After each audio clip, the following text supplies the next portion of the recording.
Okay. So following that everything that you do in your life is sales generated, sales oriented, right? From the time that you're a young kid till now. The stigma in sales has always been that salesmen are shysters or you're trying to get one over on somebody or whatever the case is, right? That came from years and years ago. There's obviously bad actors in every scenario, anywhere where anything changes hands, right? Whether it's cash or money or goods or just trade, there's going to be bad actors that are trying to take advantage of somebody else.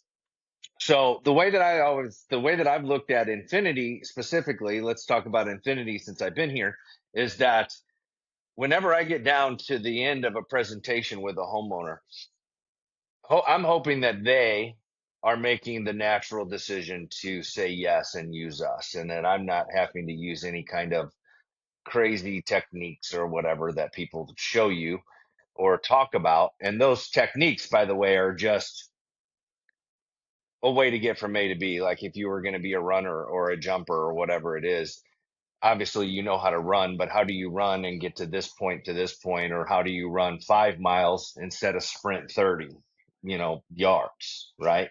So it's just a roadmap like it is for us to get from the beginning of the end to the end as any other natural progression of anything. You just got to learn how to go so that your feelings aren't all jumbled and people aren't understanding the point you're trying to get across. Because at the end of the day, the way you should feel is, oh my God, if these people only knew what I knew, there's no reason why they wouldn't choose me to do this. Right. So, how do you explain to them the things that you know in a way that they can comprehend and understand them? It doesn't have to be tricky. It shouldn't be tricky. It shouldn't be manipulative. It shouldn't be any of those things. It should be just a natural course of action from the time that you meet them to where you two need to go together so that everybody has the best outcome as possible. And our best outcome as possible is them using us because we're the professionals and we're one of the best companies in the business, right? So if they only knew what we know, there's no reason why they wouldn't choose you to move forward with to get this project going for them. Okay. If you think about that scenario, you would never walk up to a girl in a bar. And I know I got 17-year-olds, so it's no bar. Um, but you would never walk up to a girl in a bar and go, "Hey, you want to go home with me?" Right? Generally. I mean, maybe there's a case in the world where that works, but usually it's, "Hi, I'm Dalvin. You're pretty. You're this. Where you from? Are you da da da da da?" Some kind of something to get to know them first, to get them talking to you, answering questions, you telling them about yourself, them telling you about their self, you maybe buying them some drinks, you guys having some food, you guys doing a little dance, you guys doing this, and then you're going home, right? It never starts with here to here, right? So, Dalvin, what we were talking about earlier through that presentation that you did the other day, that is, and put this in your mind. I asked her to go home with me before I gave her a dance or told her my this or told her my that, right? Like I'm too fast here, right? If you're getting resistance early, then you've gone too fast. Okay. You need to slow down and you need to figure out what it is that you have not done to be getting that resistance, right? Or it's just the wrong time, the wrong place, right? So we have different scenarios that we run into out there in the field when we're trying to set appointments. We have a whole bunch of maybe roofers that are in the area and the people that have been knocked. So it's the girl at the bar that's been hit on by 18 guys that night, and you're the 19th saying the same thing. You know, you got beautiful eyes or whatever. And she's done hearing it, right? She doesn't want to hear it anymore. She's been hit on all night. And then they've got a brand new roof, right? They didn't get hail. They didn't get that. They don't literally don't need the service that you're about to give them, right? She's married. She's got a boyfriend. She's not hearing it. They've got a new roof. It was put on a month ago. They already have a contractor that they've signed up with, or they didn't get a storm in that area, right? So when you get those things that are uncontrollable, specifically, they got a brand new roof. There was no storm in the area. Okay. You can't honestly walk those people through and say with a straight face and be honest and tell them that they need a roof and that you need to, that they need to go with you down the path of calling in a claim if they don't, right? So you can't count that as this was a bad door, right? Or this was a bad experience, or I'm not good because I'm not setting a lot of doors in this neighborhood, right? Same thing with if you knock smack dab in the middle of the day every day and you don't knock on the evenings from 4 o'clock until dark and you don't knock on Saturdays. There are guys at Infinity and in this business that want to work a 9 to 5 job and not work at the times that is most important to do that, right? So if you're going to put 40 hours a week worth of work in, you better put it in at the times where the people are available to see you. You're not walking into that bar at noon on a Wednesday where there's no girls and trying to take a girl home, right? So you need to make sure that you are strategically putting yourself first and foremost in a position to where what it is that you're going to be offering people is something that there's people there that need the service and that you're there at the right time, right? To be able to get past the first part of the sales process, right? So don't burn yourself out. Um, a lot of guys will burn themselves out at the beginning of this job by being out and knocking and doing this. Well, let me start by saying this isn't a reason not to knock all day. Okay. But I am going to say that Monday, Tuesday, Wednesday, Thursday, Friday, Saturday. If you go out at 8 o'clock in the morning, 8:30, and start knocking at 9, and you knock until 8 o'clock at night in the summer heat all day long, all that time, you will burn yourself out. You'll get tired. You'll get frustrated. It's hot, right? So set yourself up with some goals at the beginning of the week, right? And say, okay, this is how many hours I want to get in, and the minimum should be 40 hours worth of work every week, right? I'm going to get 40 hours in. How am I going to get that 40 hours in? What is strategically the best times for me to put forward to get in that 40 hours? How many doors do I want to set? Or how many doors do I want to knock?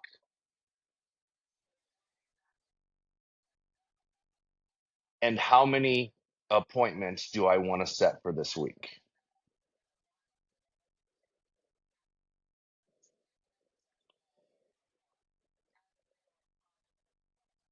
And then use the time that you haven't picked to do the personal stuff that you want to do and get your life and shit together, right? So if Sunday's your day off, take Sunday off. If you like to work out in the middle of the day. But don't give 170% to this and burn yourself out to where you don't want to do it anymore, because then that's not a benefit to you. It's not a benefit to us. And that will come across to the homeowners at the door toward the end of the week, right?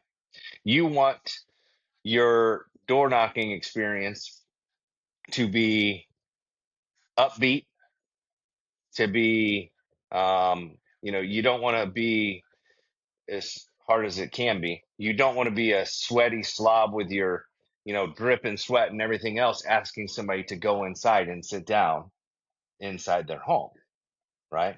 So there are some guys that take multiple shirts with them, right? And they do their inspection, then they come out to their car, they change their shirt, they wipe their face off, they get a drink, then they go back, then they go up, knock on the door, and go inside. So they're not stinky, sweaty, nasty, right? It's all about presentation from beginning to the end with this. Um, any questions about that so far? So when there's a lot of people that get involved with this, that it's hard to explain to their family, their friends, and to other people what it is that they do, right? What do you do? It doesn't sound real. How can you make that money? What, like, seriously, right?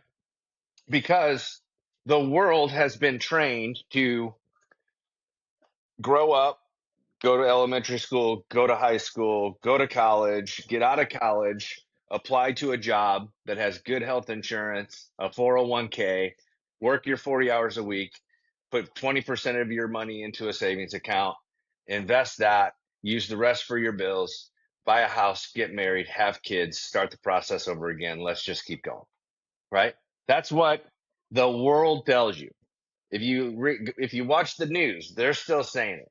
All that stuff. They're also saying now that so many people went to college that everybody's now gone to college. Back in like the 60s and 70s, where you had the women's movement and you had all this shit happening, and they were trying to get people, women specifically, that wanted to have equal rights and equal this and equal that. All we had from the 20s and the Industrial Revolution up to the 60s was people that welded, built shit, and all that stuff. And if you were a doctor or a lawyer, you were the overeducated, top of the food chain. Like, everybody knew who you were, right? That was, and there were very few of them, right? Now, the colleges pump out lawyers as fast as McDonald's pumps out fucking hamburgers, right? Everybody's a lawyer, right? And what have lawyers done? Lawyers have gone from making all this money to, a lot of lawyers, the average salary or the average amount of money that a lawyer makes in the United States is like $78,000 a year. That's 8 years of college to become a lawyer, to make $78,000 a year. You've spent $350,000 to get there, and now you got to pay that back by making $80,000 a year, right? So that's really hard to explain to some people, like across the board, what it is that you do and why do you do it. But I look at it like this. If I'm going to do something for 40 hours or 50 hours a week, do I want to do it sitting behind a desk inside of an office doing the exact same thing, seeing the exact same people, doing the exact same shit every single day for the rest of my life until I retire and then live off a very small salary until I die? Probably not. At least in this job, I get to be out, walking around, seeing new things, talking to new people, doing new shit, helping people actually with something that they have a problem with that I can actually help them with, and then I get paid to do it. And when we're done and we do a great job, they're happy and they want us to do it again. They want to tell their neighbors and their friends and their family that are having the same problem, come, here's these guys. These are the guys that you want to use to do this, right? So though it's not exactly the path that everybody teaches you, it is a path where there are guys in this industry that have never graduated high school, did not go to college, just have done sales in their life that make $700,000, $800,000 every single year doing this job, 40 to 50 hours a week, 50 weeks out of the year, and then take time off and still get to do all the things, but you never have to ask your boss if you want to take some time off. You don't have to do any of that stuff because you work for yourself, you make your own schedule, right? But you also have to be responsible enough to hold yourself to that schedule. So that's the hardest part of this job. Like, when you don't feel good and you have a 40-hour job and a boss that's going to bitch at you if you don't go to work, it's easier to get up out of bed and go do that because the pain is more than the pain is that you have to get out of bed, if that makes sense. Right. So across the board with sales, that's the same deal, right? Is the pain that they're experiencing from whatever their problem is more or less than the solution or the pain of making the decision to do whatever it is to overcome that. And until it's not, then they're not going to make the decision to either get the inspection or get the roof done or whatever it is, right? So with you as a salesperson making your own hours, running your own business, that is 100% like on you. So I see a lot of guys fail because the pain doesn't get, they've got money and then they're here. Nobody's going to tell them they got to go and build this pipeline and keep putting jobs in the pipeline. So they feel a little bit tired today. They don't get up, they don't go to work. They feel a little bit tired another day. And then by the end of like a 6 month period of time, instead of working 40 hours a week, they've ended up working 18 to 20 hours a week. And they wonder why they're not making any money and that they're just going backwards. Right. So you got to hold yourself to that standard so that the pain never gets to a point where you don't have any money and you don't know how to get yourself out, because it takes a little bit of time to get this thing rolling. And then once it's rolling, you have to keep feeding that machine and keep feeding that animal to keep it going, right? It's a lot harder to get going than it is to stay going, right? It's an uphill battle to start going.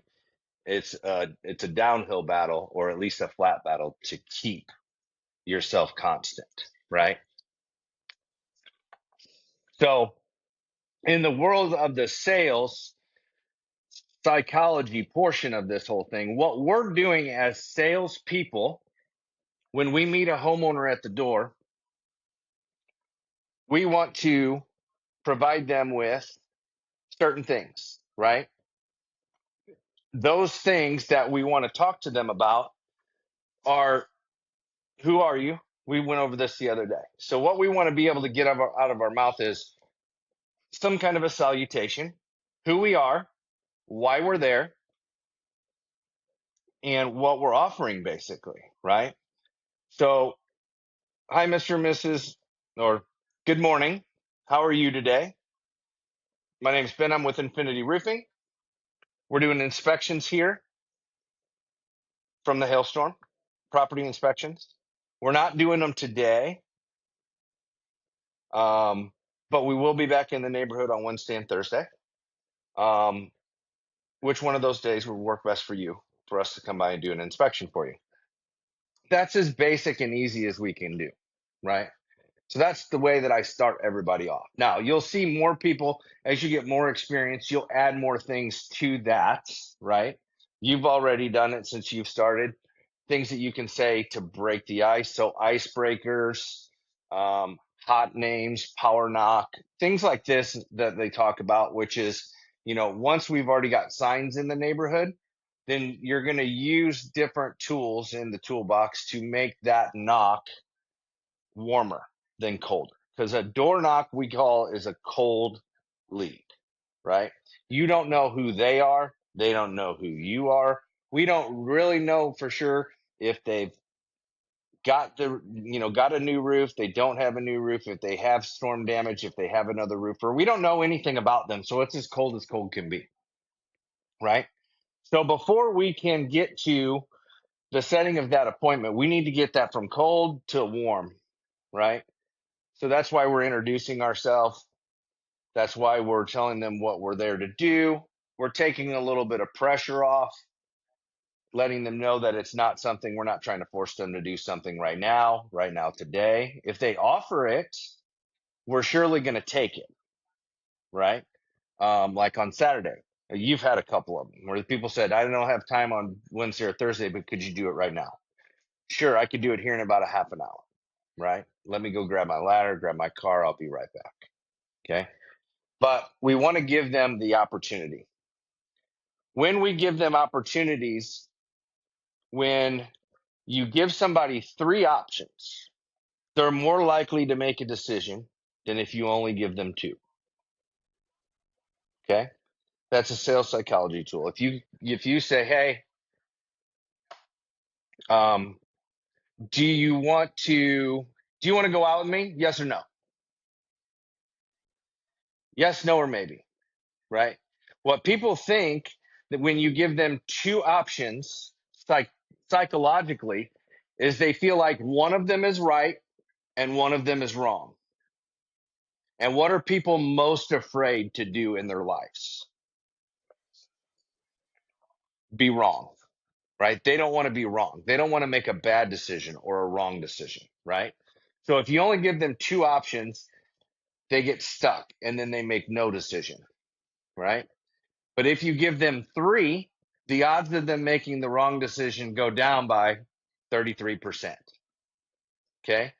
So sales training will always tell you that when you give people options, hey, I'm going to be back here on Tuesday, Wednesday, or Thursday, and I've got appointments. Which one of those days is easiest for you?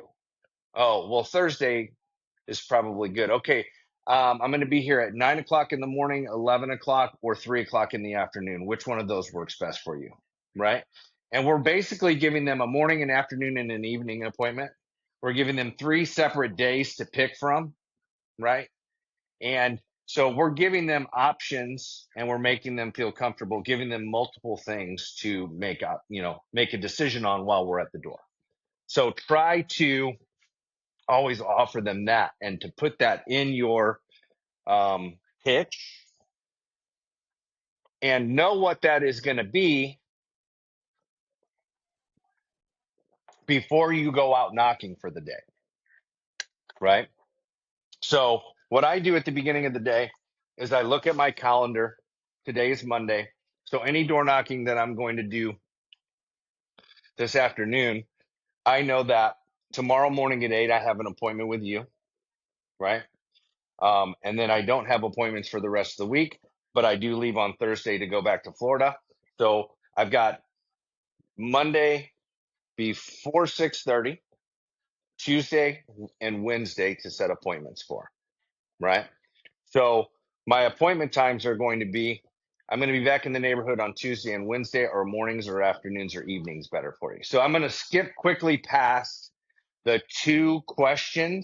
the two-part question, which is Tuesday, Wednesday, because I don't want them to respond to that, right? Until they've given me some kind of a yes.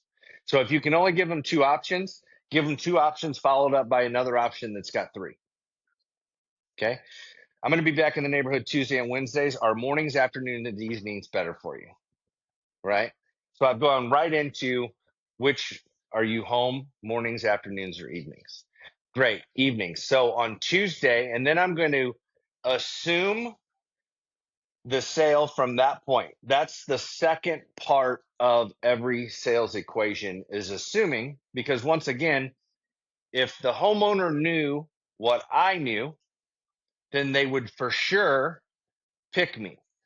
And I know as a salesperson that I'm going to give them the best amount of information about myself and about the company and about the damage, that if they in fact need my services, there's no way that they're not going to want to use me as their sales representative.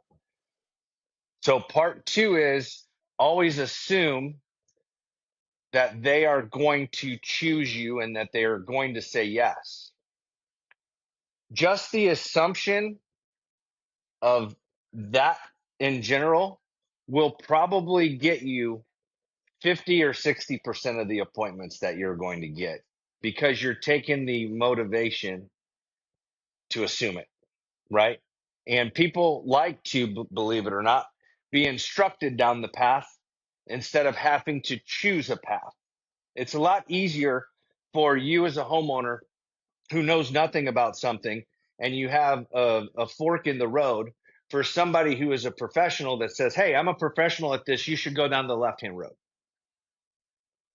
Even if you don't know anything about the left-hand road or the right-hand road, somebody just being back behind you and assuming, and you think that they're the professional, or you think that they know, or they are assertive enough and um, they, what's the word? They reflect that confidence of knowing what the best choice is, will help them down the path that you want them to go down, right? So I'm going to be back in the neighborhood on Tuesday and Wednesday. I have morning, after, evening appointments for you. Which one works best? I'm usually home in the mornings. Great. I don't have one on Tuesday, but I do have an appointment on Wednesday. I can be here at 8, 10, or 12, right? So I take out one of the options. I assume that Wednesday's going to work. And then I give them 3 options on time for them to make the final decision. So they're already thinking, oh, okay, well, they've already told you that they're available in the morning. You've already picked a day for them. You're giving them the time. You're giving them the option to figure it out and then letting them choose one. That's an easy choice for them, right? So all of that happens relatively quickly. Okay. Questions about any of that stuff? No. Okay. So, second part of the door knock. Once you've set the appointment, the agenda, okay? What is it that we're going to do for them when we come back, right?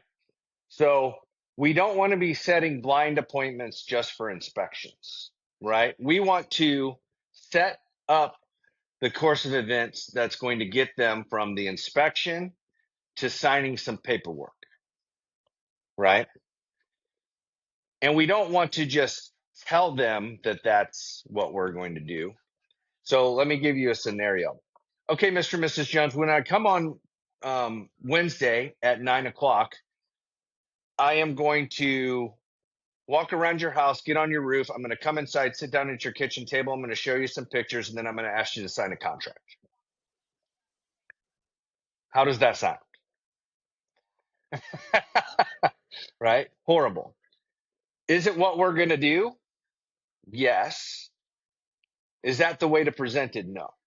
Right? So we want to slow that process down and we want to start building trust with them so that they understand what the process is going to be like as easily as we can explain it to them. So the agenda is this. All right, Mr. and Mrs. Jones, on Wednesday at 9, whenever I come back, I'm going to go ahead and knock on the door and let you know that I'm here. Then I'm going to walk around the house. I'm going to take pictures. I'm going to look for any damage that the storm could have caused around the outside of the house. I'm going to look at your gutters. I'm going to look at your windows, your siding, your air conditioner unit, any personal property that could have been damaged. I'm going to take pictures of all that for you. And then once I'm done going around the outside of the house, I'm going to get up on the roof. I'm going to look for anything up there that the storm could have damaged. I'm going to take any pictures of that. I'm going to count how many pipes you have. I'm going to count your vents. I'm going to look at your flashings. I'm going to do a full inspection of the roof, take pictures of any damage, and then I'm going to come down and then I'm going to need to get into your attic space so I can look at your decking just to make sure that there's no leaks that are up in the attic that have not gotten into the house yet. Once I'm done with all that, we're going to sit down at the table and then I'm going to show you all the pictures that I found, any damage that I found while I was out there. I'm going to explain a little to you about Infinity. I'm going to tell you a little bit about myself, show you a little bit about the company that I work for, show you the pictures of the damage that's up there. Going to explain a little bit about the insurance process, what I think the insurance company may or may not do, answer any questions that you have, and then if everything sounds good, we'll move forward from there. How's that sound? Okay. So, what we have done there is we have explained to them and we have started off the first part of building trust, setting an agenda, and telling them that we're going to ask them for their business right when we've met them at the door knock and they've set their first appointment. Not only that is we have gotten 2 yeses already and we haven't even inspected the roof and we haven't pitched them anything. They've told us yes twice. The more yeses you can get before you ask for the business, the easier that's going to be to ask them for it, right? So they've told us yes to the appointment. Then we've set up an agenda to tell them what it is that we're going to do. And we've asked them if that sounds okay. And they said yes. Okay. So we have assumed already now, we've assumed the sale. We've set up the agenda. We've set the appointment. Now we have an appointment to go to on Wednesday at 9 o'clock. Right.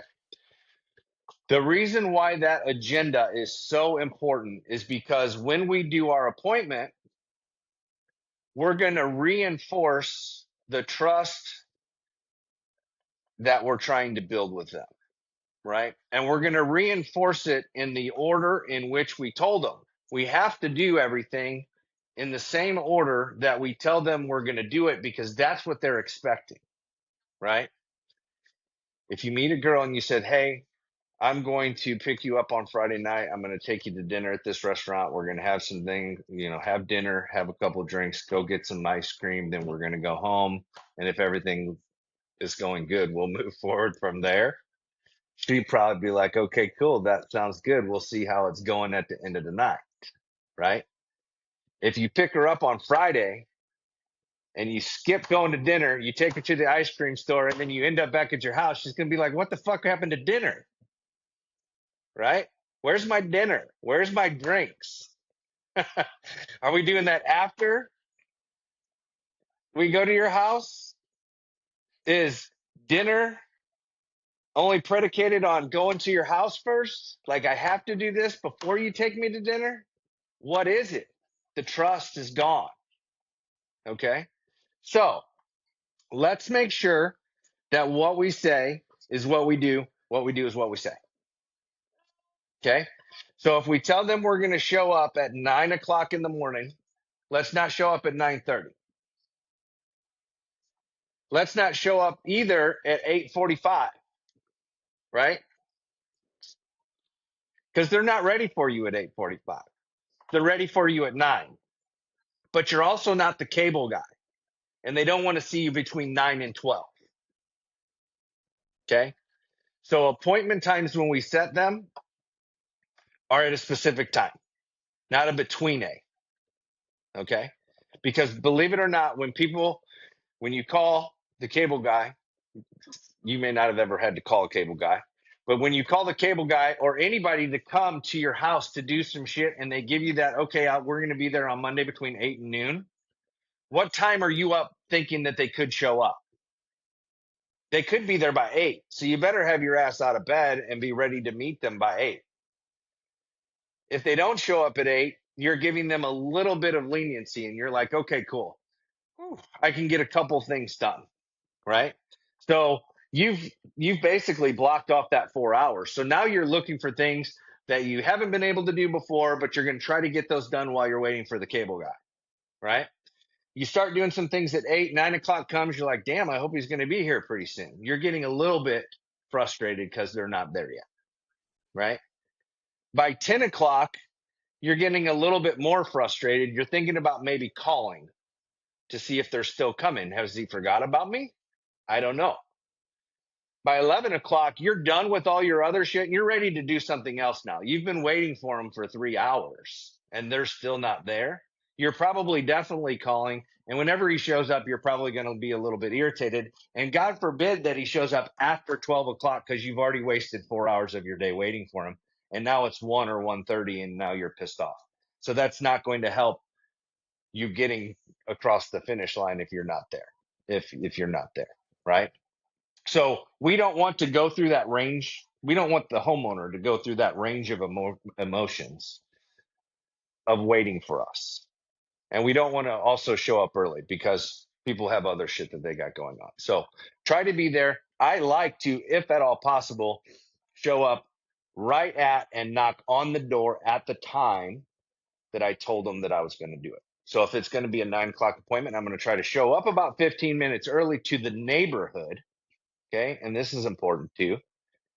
Show up about 15 minutes early to the neighborhood, drive around that neighborhood, see if there's any other infinity signs, see if there's any other roofer signs, see if you can see damage to any of the other roofs, maybe shingles off, maybe you can see damage to gutters, maybe you can see tree branches down, maybe you can see dents and dings on cars. Notate in your brain, what kind of a neighborhood do you think it is? Was it a gated neighborhood? Right? If it wasn't a gated neighborhood, are you in a neighborhood? We were talking about this the other day. Are you in the neighborhood where grown men are out there riding their fucking bikes at 10 o'clock in the morning, not working? It may not be the neighborhood that you wanted to be setting the appointment in the first place, right? Are you in a neighborhood where cars are on blocks and driveways and they've been there for a long time, right? Nice neighborhoods in nice areas, the HOAs don't allow you to do that. People don't do it either. Are you in a neighborhood where all the lawns are overgrown? Or are you in the neighborhood where there's a sign in one of the people's yards that says yard of the month, where people are competing for that shit? Okay. This is all going to give you some kind of an idea of what's happening in the neighborhood. What kind of clientele are you dealing with? What kind of person are you talking with? Right? Look at their house around the outside. See if they've got um, university flags, um, anything that's around the house that you can talk about to create some kind of common ground, right? If they have, if you're on the street and they've got an LSU flag, and then on the next street over in that street, there's 4 or 5 more LSU flags, then it may be possible that all those people know each other. They all went to LSU or they all like LSU, right? And that goes for any college, right? So you can bring that up when you're first introducing and you're starting to warm yourself up. Seems like there's a lot of LSU fans in this neighborhood. Give yourself 15 minutes to look up a little something about LSU if you don't know about it, right? Or look on your Facebook friends and see if any of your Facebook friends go to LSU. I got a friend that goes to LSU. However, whatever you can do to earn or gain some kind of communality with those people, right? To get there. So that's how you're showing 15 minutes early. Also, it gives you time in case there's traffic or this or that to make sure that you're not late. You're going to drive around the neighborhood, then you're going to park outside the house. You're going to walk up to the door right at the time that you have the appointment. And what did we tell them we were doing first? We told them as soon as we get here on Wednesday at 9, we're going to knock back on the door. So, right, we're not going to get there and start walking around the house. I mean, this seems easy, but people do stupid shit. The first thing we're going to do is knock back on the door. And then we're going to once again give them agenda. Tell them again what we told them we were going to do before we left. We're going to tell that to them again. We're not going to ask them, is this a good time? Or we're going to ask or tell them anything like that. We're just going to say, hey, we're here for the 9 o'clock appointment. Just want to let you know I'm going to go ahead and start my inspection. We're assuming that appointment is good. We're assuming they told us 9. We showed up at 9. We're assuming that we're good and we're going to do the first step. Now we're going into the second. Hey, here for the 9 o'clock appointment. I'm going to go ahead and start with the outside portion of the inspection, walk around the house, look at the siding, the windows, this, whatever you told them you were going to do. Then I'm going to get up on the roof, going to inspect that, take pictures of the flashing, take pictures of the pipes, look for any damage up there. Then I'll come down. I'm going to need to get into your attic space, make sure that there's no leaks that haven't come through into the house. And then when I'm done with that, then we can sit down and I'm going to tell you a little bit about myself, a little bit about Infinity, show you the pictures of any damage that I found, give you either a clear bill of health or show you what it is, tell you a little bit about the insurance process, what I think they maybe will or won't do. And then I'll answer any questions that you have. And if everything sounds good, we'll move forward from there. How's that sound? Or does that sound okay? Right? Yes, is the answer that you want to that question, because now they've told you 3 times, they've given you 3 yeses. They've also told you twice that it's okay to do what? Move forward most specifically, but they've told you twice that it's okay to do everything that you want to do as part of the sales process, because that's a bulk thing, right? Does all that sound okay? Yes. So they've given you permission to walk around the house, get up on the roof, get in the attic, come inside, tell them about yourself, the company, show them the pictures, talk about the insurance process, answer questions that they have. And then the very last thing they've told you okay to do is, if it sounds okay, which it will, because we're professionals, and why wouldn't it sound okay? Because if they knew what we knew, they would definitely choose us, right? So if everything sounds okay, we can move forward from there. And what is move forward from there? Sign the paperwork and let's get this thing going, right? So we've gone through all that. They've told us yes 3 times, and they've given us permission to ask for their business twice. Okay. So we give them the agenda again, then we start the inspection. Do not rush through that portion of the inspection and not do then exactly what you said, like we talked earlier, right? Don't do it in a different order because you're not taking her home before you take her to dinner. Okay. So make sure if you tell them you're going to do it this way, that you do it this way. So my way is not the only way to do this. If you want to get on the roof first, then get down, then walk around the outside of the house, whatever. But whatever you tell that homeowner, how you're going to do it is the order in which that you want to do it, right? Because they only care about really one thing at that point, or they're only thinking one thing at that point. I don't know you. I may not trust you. I don't know if I have any damage. They have a lot of things that they are unaware of at this time. Like the people that we sat and did the presentation for, the first one you guys ran with me, and I asked her, what do you guys think? We don't think anything. We don't know anything. You guys knocked on our door yesterday or the day before, and now you came here. We don't have any pictures. We don't have nothing. We're not sure what to do. Right? So the good thing about that is that I had already gone through all that stuff when I was sitting with them and shown them the pictures and gone through all of the stuff, that when I asked them the question of, so what do you guys think? And they said, well, we don't know anything. I said, well, what do you think after all the pictures and everything that I just showed you? Right? Then it opens up a dialogue to where you can start talking about what the real part of this, what they're mostly worried about. Right? So, and that is going to be different. And that's the part that I can't really teach. That becomes the part that's different for every customer. Right? What is it that that homeowner is mostly worried about with the process? Right? The good news is if you take your time and you do everything in the order that what you say, and then you get on the roof and then you get in the attic, and then now you're sitting inside, you can start the process. And if you gain that trust, if you're already that point, you've proven that you're trustworthy at least 3 times to them, right? And they're going to start warming up to you a little bit more. Then if you give them your good personal story, and then you tell them about infinity, and then you show them the damage and they actually have it, then you're going to be establishing yourself as the professional, as the leader. You're going to have control over the sale process and the process and how this thing is going. You're going to be leading them down the path instead of them leading you down the path, because them leading you is not going to be helpful, right? They don't know what needs to be done because they're not the professionals, right? So you don't need to be coached. You need to coach them. You need to lead them, right? They're going to want to lead you. The more scared a homeowner is of making a decision, the more they're going to try to lead you off of the path that you want to take them down. Okay.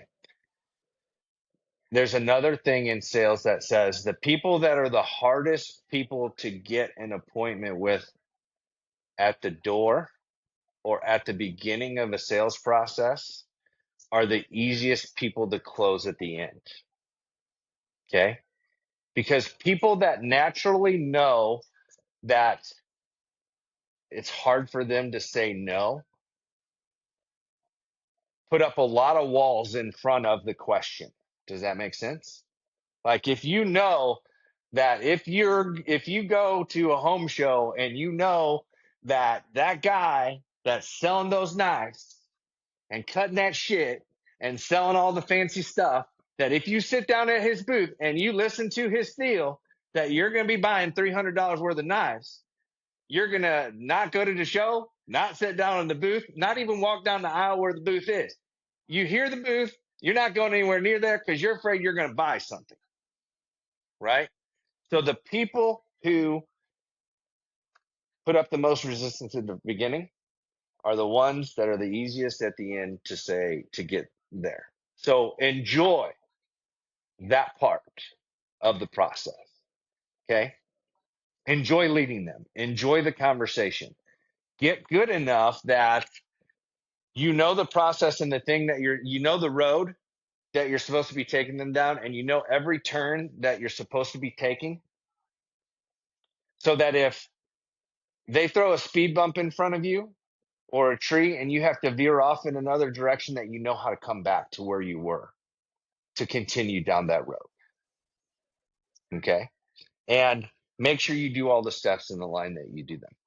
Okay. So if you have gone into, let's go past, we've done the inspection, everything's good, we know they have damage, we're inside the house, we're sitting down, right? The next thing we're going to do is what are we going to tell them about first? We're going to tell them a little bit about ourselves. And when I say ourselves, that's another word, or that's the easiest way to say we're going to build rapport with them now. Okay. So we're going to ask them about themselves. We're going to talk about something that we've seen while we're there. We're going to talk about their dog. We're going to talk about the flag outside. We're going to talk about where they're from, how long they've lived there, how old the roof is, all the things. We're just going to ask them questions and create dialogue. Okay. All of that just to warm up and get comfortable with each other. Okay. In that process, you should get to a point where you can tell them a little bit about yourself without making it seem like it's a little bit like it's scripted, right? So, how long have you guys lived here? We've been in Texas for, let's see, let's use one of the people the other day. Wait, how long have you guys lived here? Since 2018. She told me that at the door, right? Whenever we set the appointment, that they had moved here in 2018. The roof was done in 2016. So I start the conversation off with, so you guys said that the roof was done in 2016. You guys have been here since 2018. Where are you guys from originally? And we're doing this as we're walking into the house around the table. We're getting that process started because that's what they're expecting next, right? Well, we were from Florida. Oh, yeah. Well, I'm from Florida too. Well, not from Florida, but I lived in Missouri. I lived there for a few years, lived there until I was 33. And then I moved to Texas. And then whenever I got down to Texas, I immediately started working for Infinity. And then I worked there for 3 or 4 more years, started in Houston, went to Dallas. Do you guys like Dallas, or do you like Florida better? Like, so you tell them a little bit, ask them about themselves. Tell them a little bit, ask them about themselves. By the time it's all done, you've had a conversation. You know where they're from. You know where their kids are. They know where your kids are. You know what's going on. They know you've been in the business since you're with Infinity in 2015. They've heard all that stuff. It's not like, okay, so I've been with Infinity for 15 years. I started in Dallas and then Houston, and then I went to Dallas, and then how's that sound? They don't care, right? Most of it they don't care about. So the first 1, 2, 3 steps, the first step specifically when you're telling them about yourself, they don't really care until they do, right? But it is warming up and it is creating something. After that, so that's also the start of you presenting yourself and proving that you're the expert, right? So do they care where you live? No. Do they care how long you've been doing this? Maybe, right? So you're going to give them that information. Then you're going to also simultaneously, hopefully, roll that into the next part, which is I'm going to give you a little bit, tell you a little bit about myself, a little bit about our company, right? You can ask questions to the homeowner. Have you ever gone through this before? Have you ever had a claim before? No. Okay. Not even in Florida. No, not even in Florida. Or we had a claim on this at one point in time, or whatever it was. Okay. Well, Infinity's been around a long time, actually, since they've been around for 21 years. So you're giving them a little information how long Infinity's been around.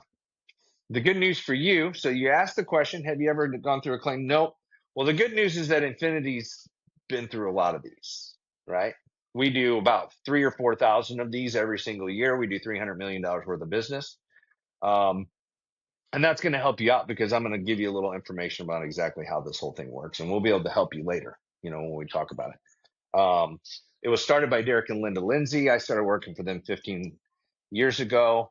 tie all that stuff in together, and you're giving them an overview, and you're warming up the whole time. You're talking about yourself, you're talking about infinity, you're interweaving all that stuff together so that they know before you go into the damage and the pictures that you know what it is that you're looking for up there, right? Like if you don't tell them why you know, then what you're telling them doesn't hold any weight, right? You're every other guy that runs down the street telling everybody that he's got roof damage and telling everybody to call a claimant. That's all roofers do, right? Have you heard them? No, every time a roofer comes, everybody says that I need to call in my claim. But I called in a claim last year and they came out. Your guy yesterday, last time he had a shitty roofer, by the way. If he had all of that stuff going on that he said, all that granular loss and everything else, that roof should have been paid for. Okay. The roofer didn't know how to find hail damage on a roof that had already lost granulars and had something else exposed. Should have been paid for because all of his fucking neighbors got a new roof because there's a lot of them in there that have already had their roofs done. They didn't all pay cash for him like he did. So he got ripped off by a bad roofer that didn't know how to do it. Right. So establishing that's all that information we had to give to him, which was this is what it's required. Like somebody had already told them some random shit, right? The basic stuff. Like I do. What did he say? I heard that the insurance companies will only pay if you have a certain square of this that and there's a certain damage in it. And I never had that. I had a bunch of granulars that were gone and done. And he started giving some shit that he had heard somebody say. The last roofer that told him some basic stuff and not the rest. Okay, well that's kind of how it works. But let me tell you a little bit more about that, right? So establishing yourself as the expert is where it starts so that everything that you tell them after that, they believe you, right? You don't go into McDonald's and find the fattest guy that you can find and ask him, how do I run a marathon? Okay. You go to a professional that you know. And how do those professionals market themselves? You go on a website, they're going to tell you everything about them, their experience over the years, all that kind of stuff, where they trained, how they trained, what they did, all their experience, all their awards, all their everything. And then they're going to tell you what their outlook and what their mindset and what their training methods are and all that stuff. And they're going to do all that stuff. And then they're going to ask you if you want to get on board, right? That's what we're going to do. Okay. So we get past that. Now we're going to go into showing them the damage. Okay. Showing them the damage is designed and should be designed as a shock and awe experience for them without that much um, without that much guidance, or what's the word for it, without that much insight from us, right? So what we're doing here is we're going, okay, whenever I got up on your roof, whether you show them the damage that's around the outside of the house, and we're using what is called features, advantages, and benefits. Okay. Everything that you tell somebody should be a feature, an advantage, or a benefit. All right. And that goes for what we're giving them and damage and everything. So the words will be a little bit interchangeable, but the feature is so I saw this, right? And you show them a picture of a dent on a gutter. Feature. Okay.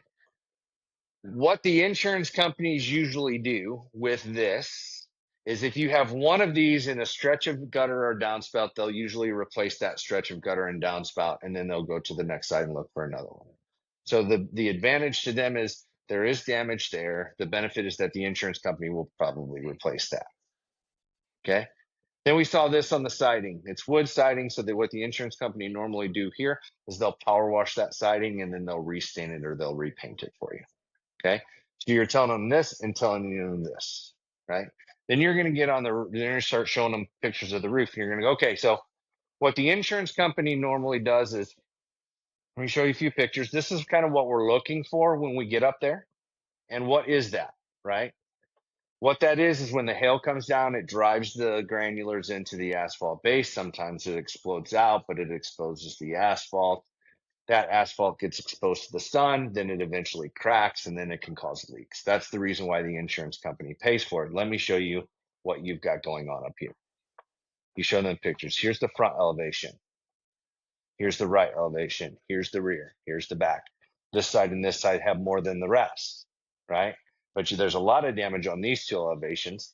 There's the feature, a lot of damage on these two. So you have individual features of the hail everywhere and what the insurance company is going to do or usually does.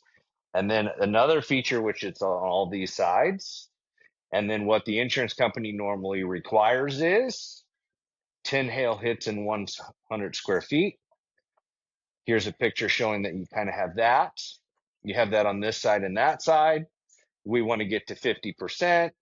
You have a little bit on the other two sides. So that gets us over the 50%.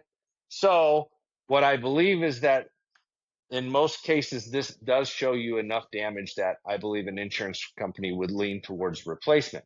So you're not telling them, don't ever tell somebody the insurance company absolutely is going to replace this roof, right? You're never going to say, I think that this is a clear cut, no question at all. This should be replaced, right?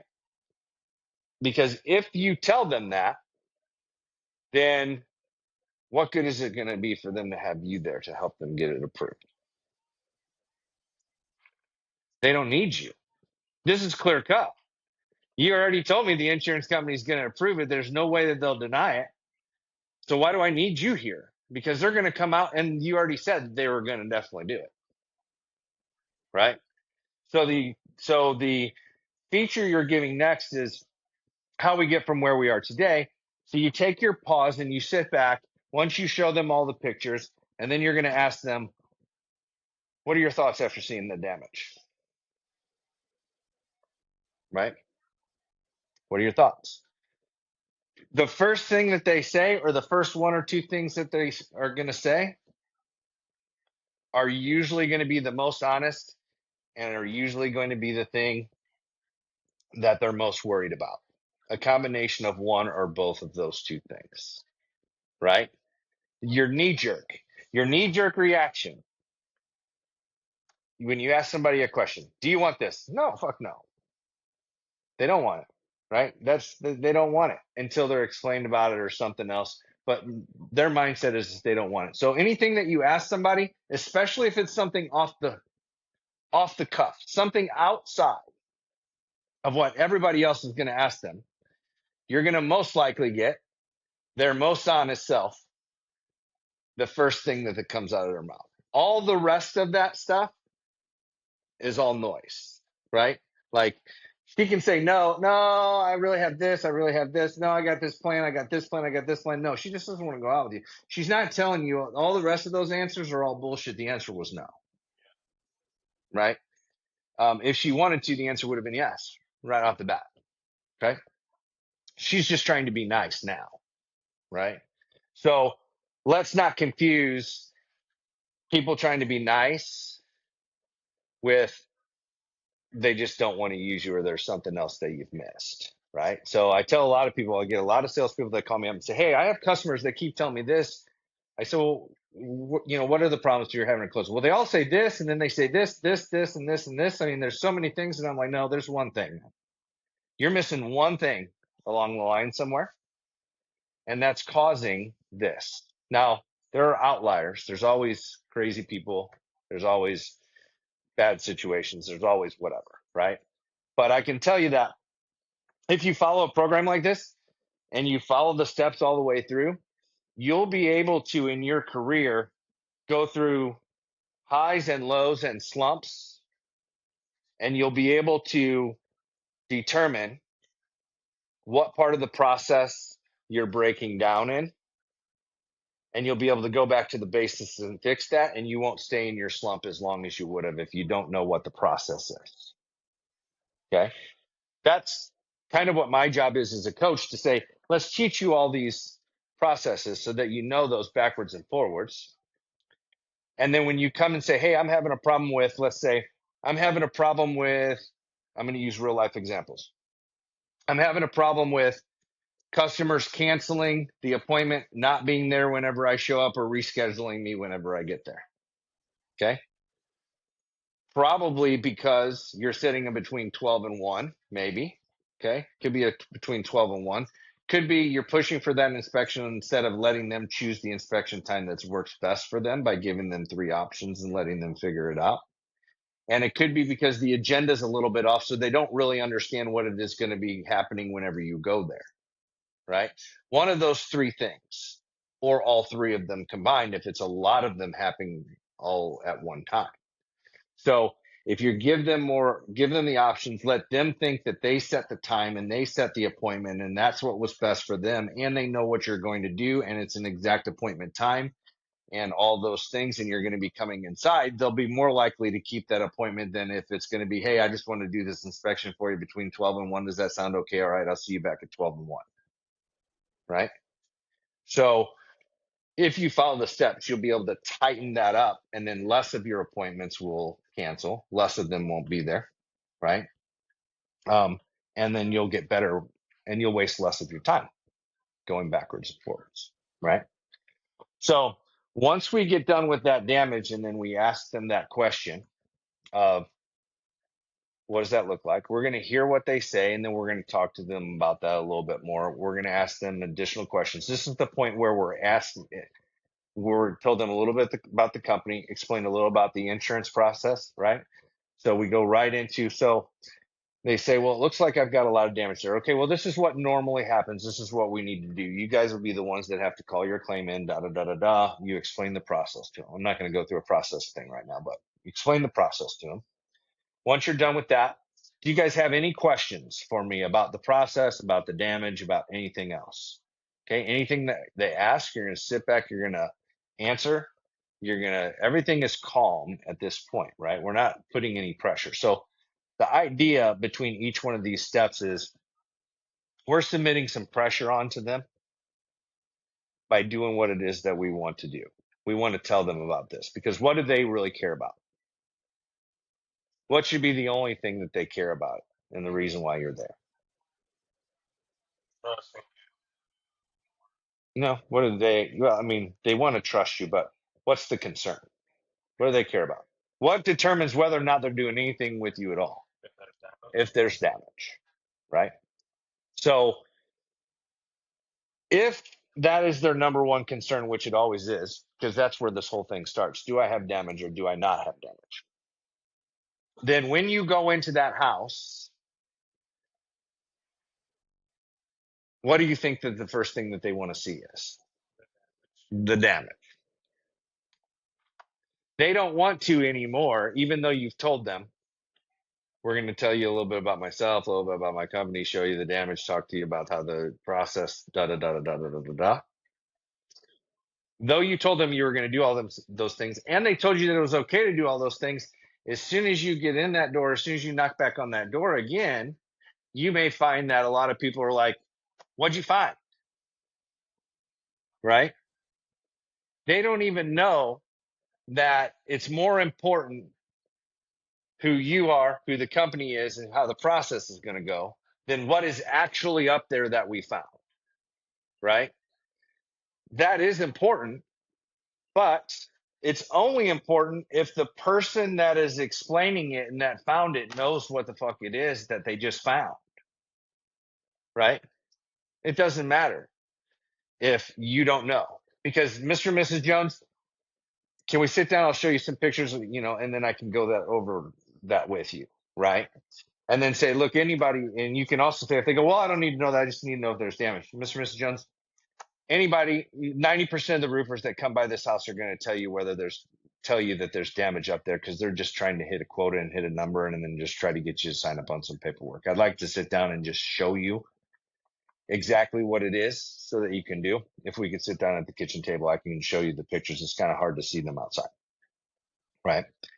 You got to find a way to get in. Most people are going to let you in once you've already told them that you're coming in. They're going to let you in. Most people won't, right? Especially if you're out there just sweating and they look like you're about to die. They'll probably definitely let you in and be like, can I get a glass of water?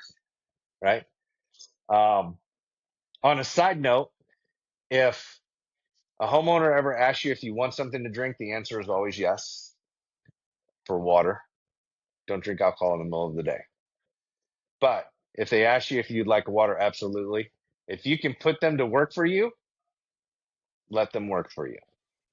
Okay.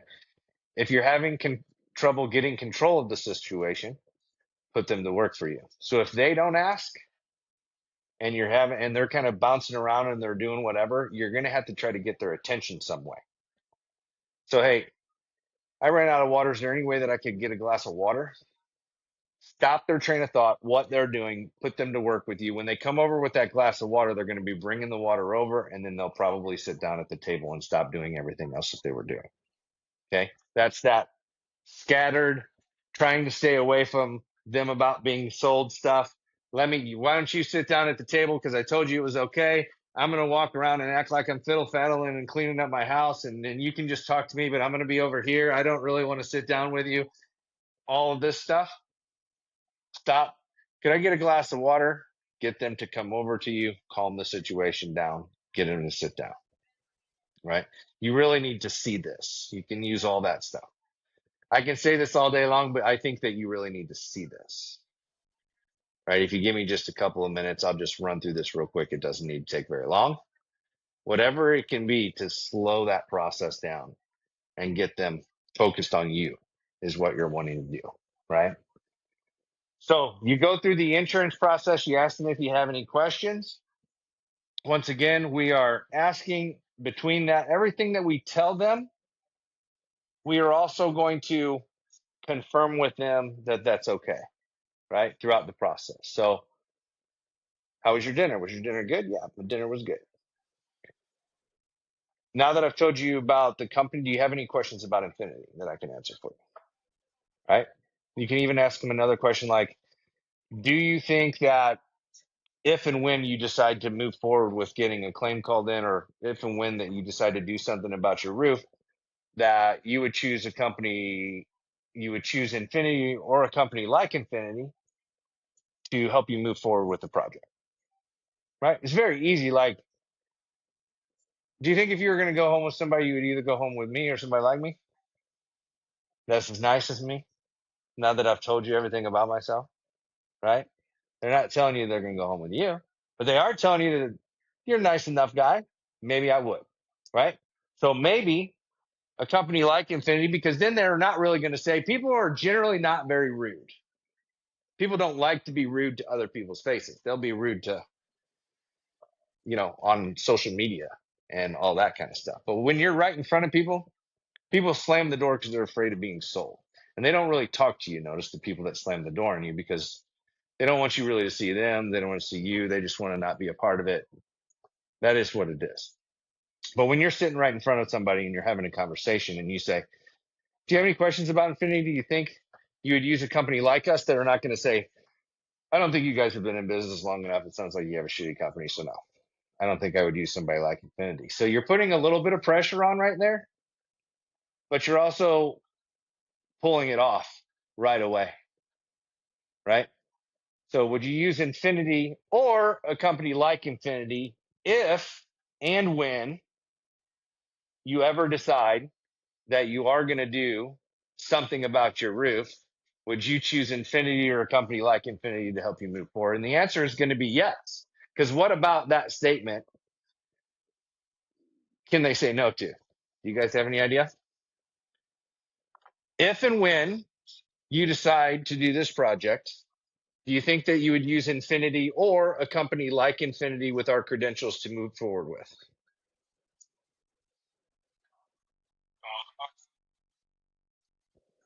Huh? What was the question?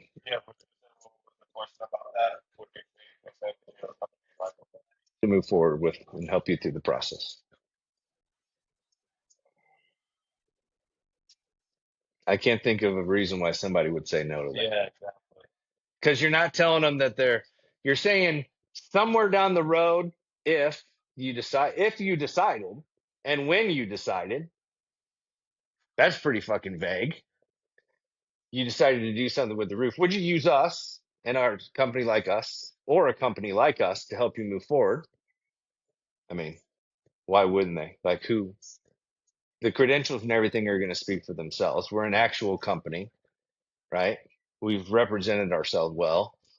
Even if they don't like us, there's probably another company that's similar to us. A roofing contractor is similar to us, right? To help you move forward with this. Yeah, great.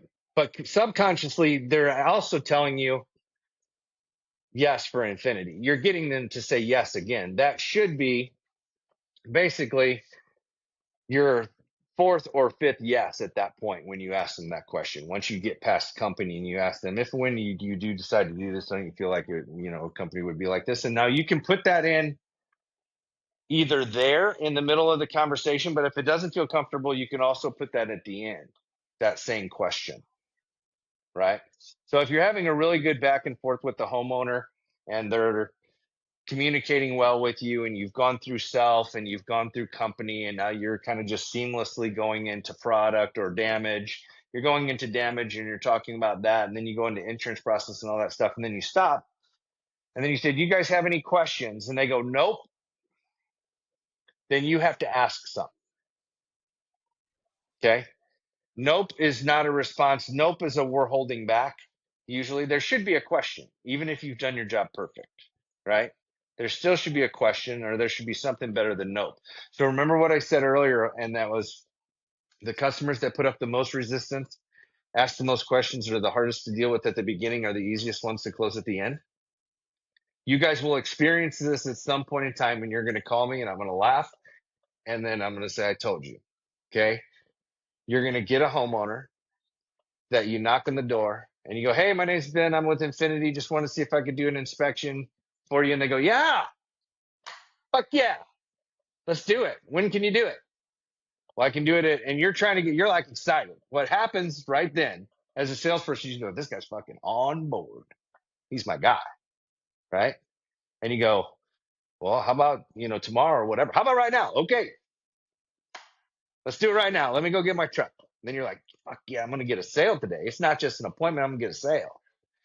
Then you go and you start the agenda out, and he goes, I ain't worried about all that, man. You're cool. I know who Infinity is. Go ahead, walk around, do whatever you need to do. Let me know once you're done. Right? So you walk around, you haven't given him the agenda. He said, do whatever you want. You get up on the roof, do this section of that, knock back on the door. Hey, I need to look at your attic. You ain't got to worry about looking in the attic, man. It's cool. There's no damage up there. I already looked up there. I ain't got no leaks. It's like, cool. All right. Get out your pamphlet, start talking about Infinity. I know who you guys are. You guys are good. I know you guys are a good company, right? You're ready to go. You're getting everything done. You show them some damage. Yeah, I know there was a big hailstorm. Like everything is yeah, yeah, yeah. Let's fucking go. Ready to go. All right. All I need you to do then is I need you to give me the authorization, talk to the insurance company. Oh man, I don't sign anything on the first day, man. It's cool. Or I'm good for it, man. Just I'll call the insurance company. I'll let you know whenever they come out. Hey, well, we should probably meet with you don't got to meet with the insurance adjuster. I know there's damage up there, man. I'll call you. Right? It should stop somewhere in that first one or two. Yeah, man, everything is fucking great. And you go, either this guy is full of shit or I need to slow him down. Right? Because that is not okay. That never ends the way that you want it to. Right? Ever. So my point of that is once you get to the end, there should be a question. And if there's not one, then you need to ask some questions to reinforce the behavior it is that you want. Okay. So do you guys have any questions? Nope. Everything sounds good. Okay. You should be thinking to yourself right then, okay, so just to make sure when you guys decide to move forward with this, then you ask the question. When you guys decide to do this, then you guys would use a company like Infinity or use Infinity or a company like Infinity to help you move forward with the claim. Yes, we would. Okay. So what other questions could you ask throughout the process? Yeah. Yeah. Start there. Right. That could be one of the first ones. Right. So you get to the end. Do you guys have any questions about that? Nope. Okay. So what are your thoughts on the damage that I showed you? They don't have any questions, but you want to know their thoughts. Right. So what are your thoughts on the damage that you've seen? Well, I think da da da da da, or we don't really know. We've never been through this process before. Okay. Well, based on the information that I've given you so far regarding the damage, do you think that it looks like there's enough damage to you based on the information that we've given, or do you think that that would be something that you would address, that you think should be addressed, whether it's full replacement or repair or whatever? Do you think it should be addressed? Well, yeah, we definitely want to fix what's up there. Okay.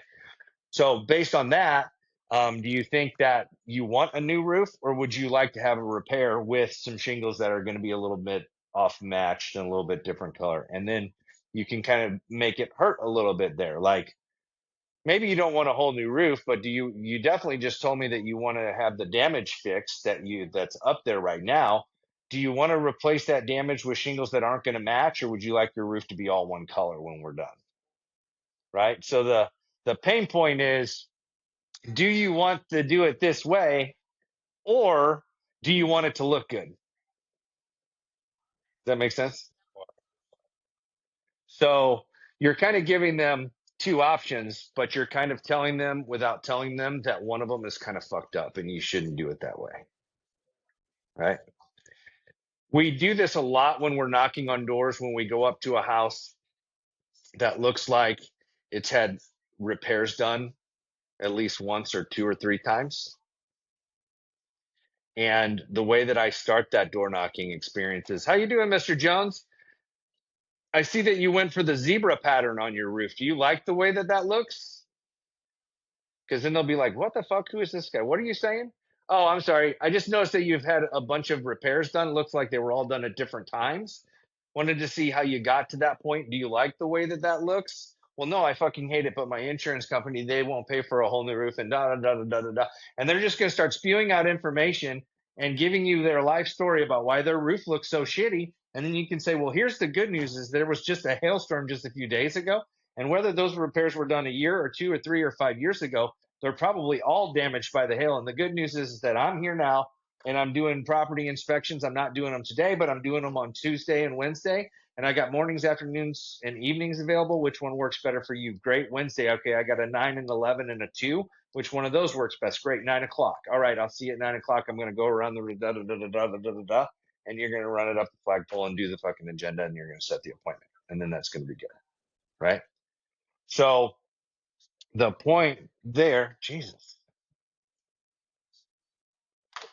Um, so once we get to that end, we want confirmation. If we're not getting questions and confirmation, then they're not engaged, right? So let's find a way to get them engaged and let's get a few yeses before we go to going home with me, right?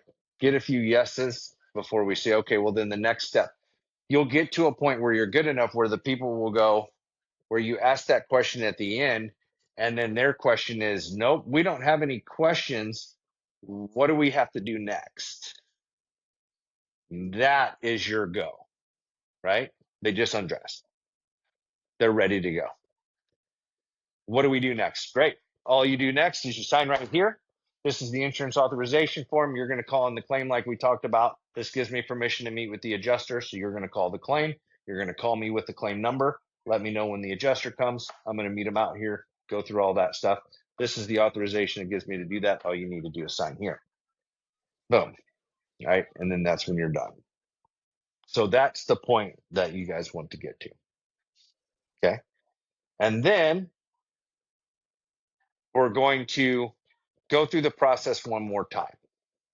So once they've signed that, the very last step is button up and referral. Okay. Once they've signed, all the pressure is off of them. All the pressure is off of you, right? You guys are at home. You're good, right? Now, how do you keep them as a customer? How do you keep them from wanting to go with somebody else or canceling after you're there, right? You're going to basically do your pitch again, cliff notes with process so that they understand what happens next.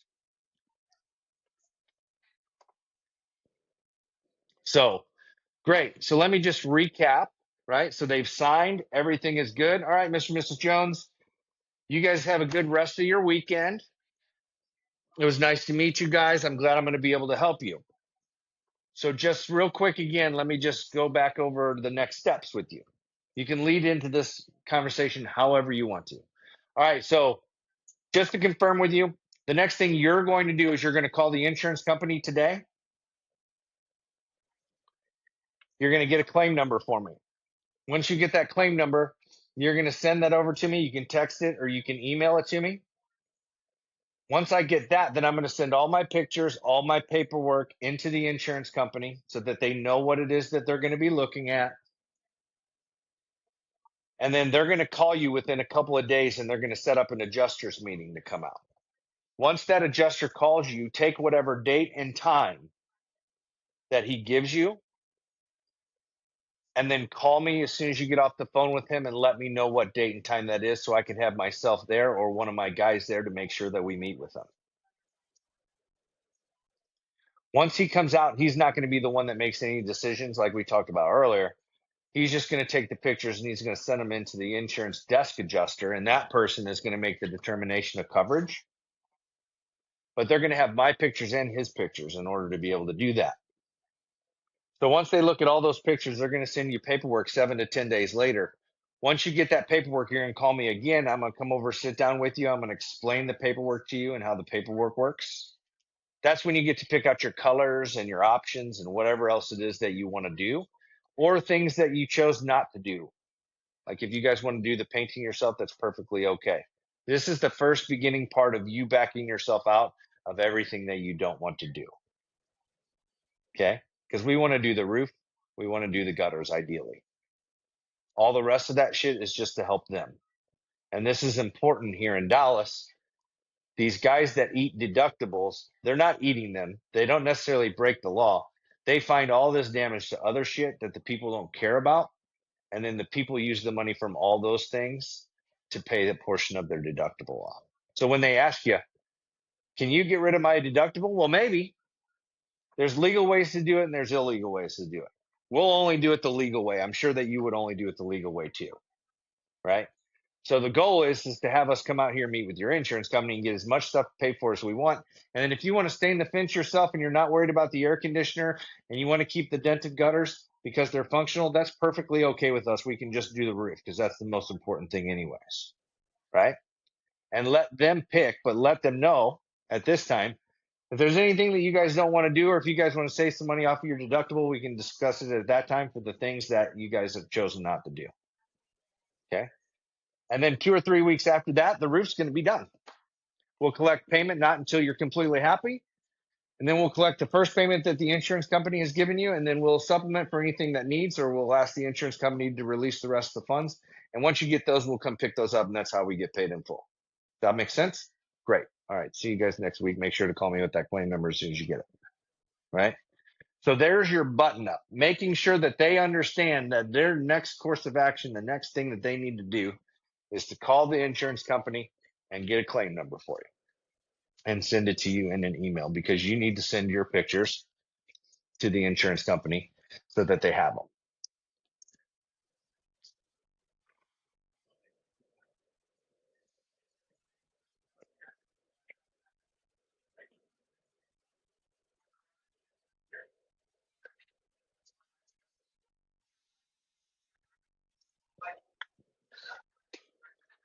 All right, we'll take a break there.